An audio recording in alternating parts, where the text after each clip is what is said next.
Welcome to Reimagining Chapel. My name is Amanda Esco. I am the director of the Religious Education Program here at the First Unitarian Church of Salt Lake City. Thank you for joining us today. Spring is in the air. Hope feels palpable, with more and more people getting vaccinations and wearing our masks and trying our best to follow all of the best science guidelines. We're getting better. Salt Lake City's numbers are consistently going down. I can't wait till we can all be together, but I understand it can't be right now. I have to be patient. I have to still be in this season of waiting. And that's okay, because spring is all about hope for new possibilities. It's about waiting. It's about renewal. We're almost there.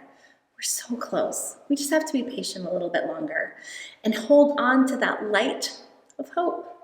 Speaking of lights, let's light our chalice. Do you have yours? If you do, go get it and then come back. We can light our chalices together. Are you ready? Symbol of light, symbol of knowledge, symbol of warmth, symbol of freedom. We light this chalice as a symbol of our faith.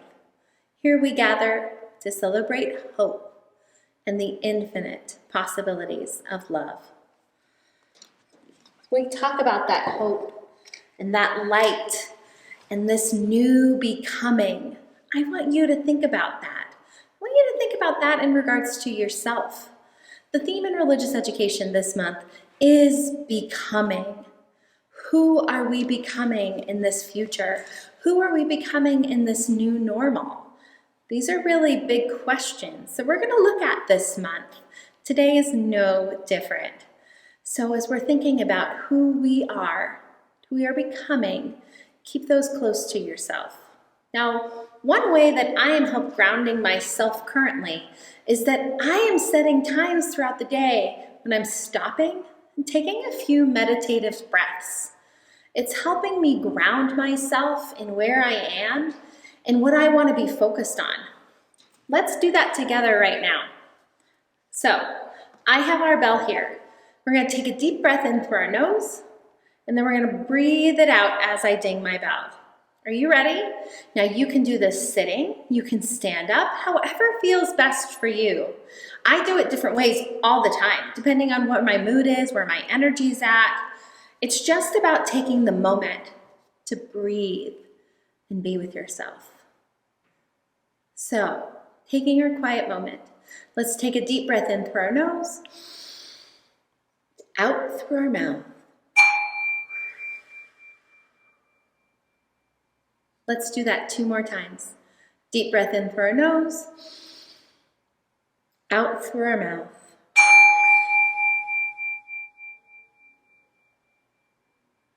One last time, sitting in this quiet space. Deep breath in through our nose,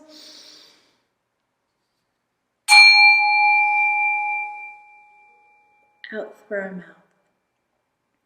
Sitting in the silence for a moment helps us listen to our innermost selves, helps us listen to who we are and what's around us, helps quiet all of those voices we hear. It's an important skill for us all to practice every now and then. It's another skill that's important, sharing our feelings, sharing our thoughts, sharing our hopes, sharing what's going well for us right now, maybe not so well. So let's take a moment and share our joys and concerns with the people that love you, that are with you. I can't wait to hear them in person one time, but I can wait a little bit longer. And I know you can too. So taking this moment, share your joys and concerns with the people that love you. I'll be right here waiting for you.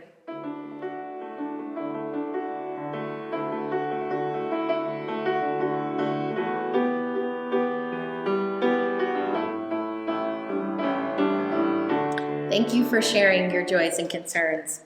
The people who love you want to hear from you. It's important. It's important to share. It's important to be in community. I want to hear them one day too, but I can wait. I can sit and wait and hope for that future. I know it's coming, I know that we'll get to do that soon, but we do need to be patient right now. Speaking of things that we get to do right now, though, we get to hear from Miss Lissa, who has learned about a new Unitarian Universalist in history. And I can't wait to learn about them. Thank you for always teaching us, Lissa.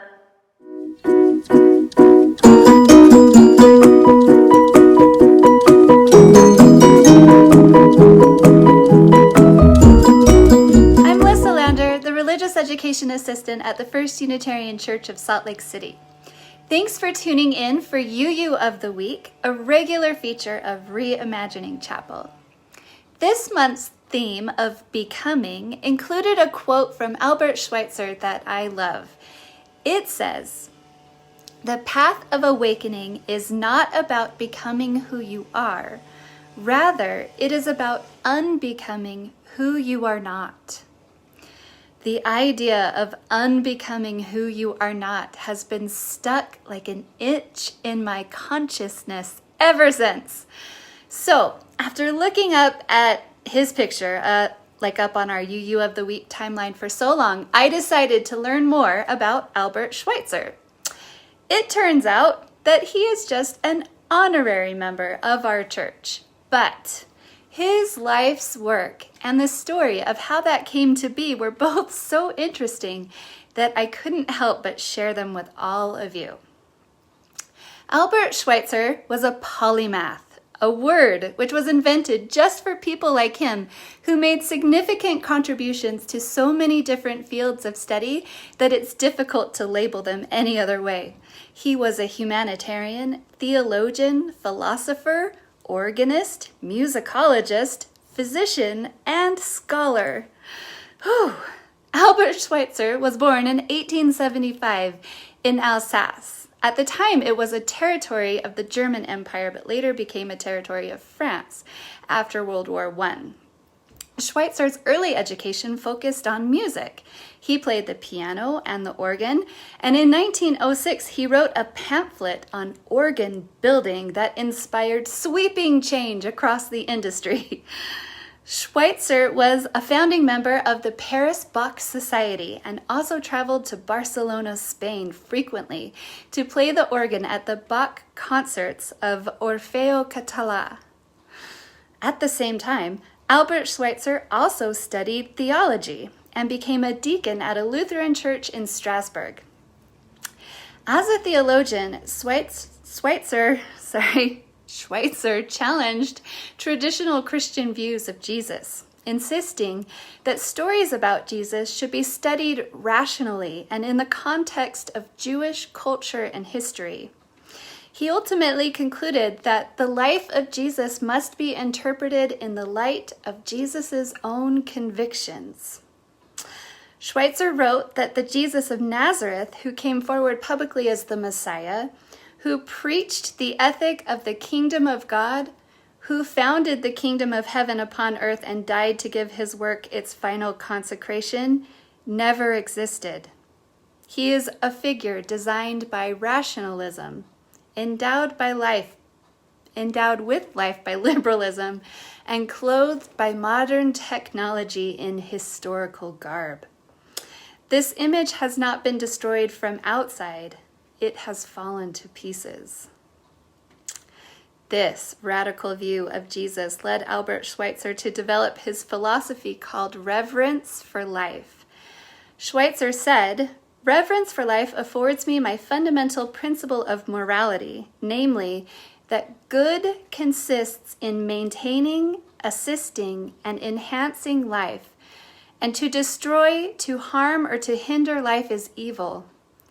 In 1952, he received the Nobel Peace Prize for this philosophy.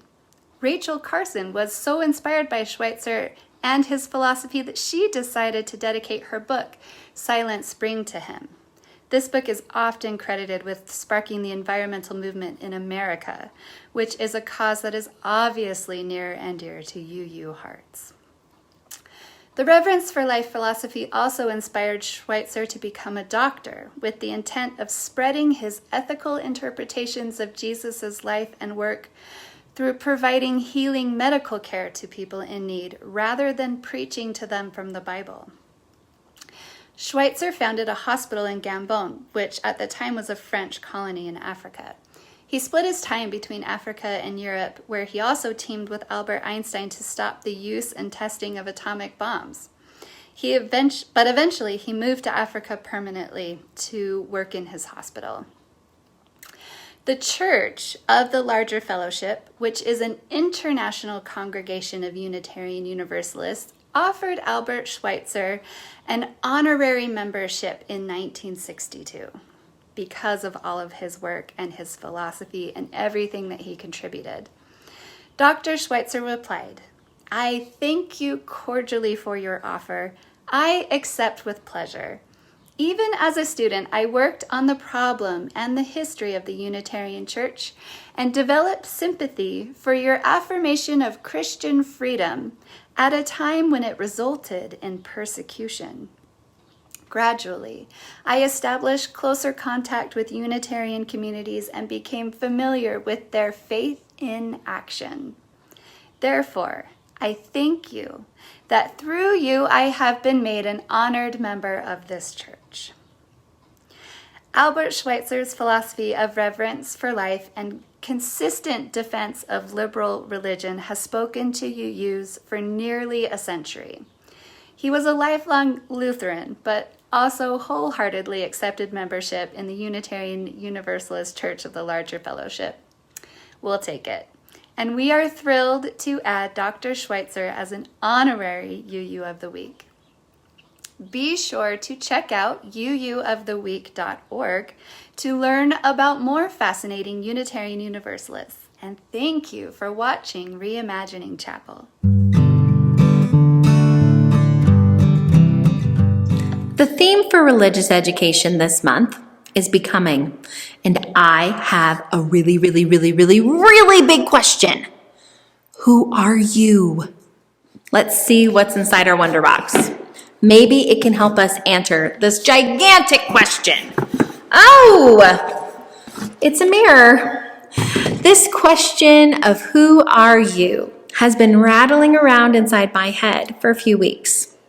For me, it brings up questions of identity, how I look, who I love, where I'm from, what speaks to what I like and what I'm good at, but also who I want to be in the future. When I think about myself in the future, I want to always be working to be my own authentic self. Authentic is just a fancy word for saying true. Every day, everyone, you, your siblings, your parents, your friends, are trying to figure out what represents their most innermost selves. There are literally thousands of self-help books written on the topic. When researchers started looking at this topic, they found that people who are deeply grounded in becoming their most authentic selves have a few different things in common. People that are becoming authentic have strong relationships to community. Have you ever heard the phrase, "No person is an island"? That's true. People that have strong connections to one another are deeply grounded in themselves. They know who they are and that they are part of a larger community of people.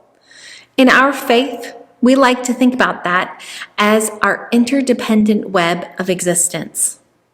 We believe that people are connected to one another. Becoming my most authentic self requires me to be in community with others, to share my life, my words, stories, thoughts, feelings, and most importantly, to listen to others. When we are true to our hearts and share our lives with others, how can we feel hate or cruelty towards anyone else? When we share our most sacred, authentic self in community and see in others, we can only move with love. As Unitarian Universalists, our commitment to sharing and listening of others' true, authentic selves draws us closer to each other. Additionally, becoming our most authentic selves after we've shared our spirits requires us to be on the side of justice for all. When I am authentic, I want others to be able to live their own lives free of injustice and tyranny. I must then advocate on behalf of those that need help. I must be on the side of justice and love. My authentic self, that still quiet voice inside my heart, aligned with my Unitarian Universalist values, tells me that's what I must do. If I am to look honestly at myself in this mirror, wondering who I am becoming, I am my most authentic self. I can't see a way around walking with those that need my help. When I think about who I want to become in the future, I want to be like a dear friend of mine. I want to see what or who needs help, jump right in and help them. Not because anyone's paying attention. Very rarely people are. But because I see a person or an animal that needs something that I have. I am my most authentic self, not just when I am taken care of, but when everyone is taken care of. When I can help share my gifts, talent, treasure with those that need my light, my spark of truth, my light of hope, this fire for a better world only grows. This is what we are called to do in our lives as Unitarian Universalists. It's why one of our symbols of our faith is our chalice. In our most authentic true selves, we are that light. We are dealers of hope and faith, friend, and that leads us to action in a world that so desperately needs it. This week, think about becoming your most authentic self. Who do you want to see when you look inside a mirror? How can our Unitarian Universalist values point you to that person? You are loved, my friends, exactly as you are, siding with community and justice. Thank you for joining us for Reimagining Chapel. To find out more information about the First Unitarian Church of Salt Lake City, please visit us at slcuu.org. But until next time, let's heart out. One, each person is important. Two, be kind in all you do. Three, help each other learn. Four, and search for what is true. Five, all people have a say. Six, one for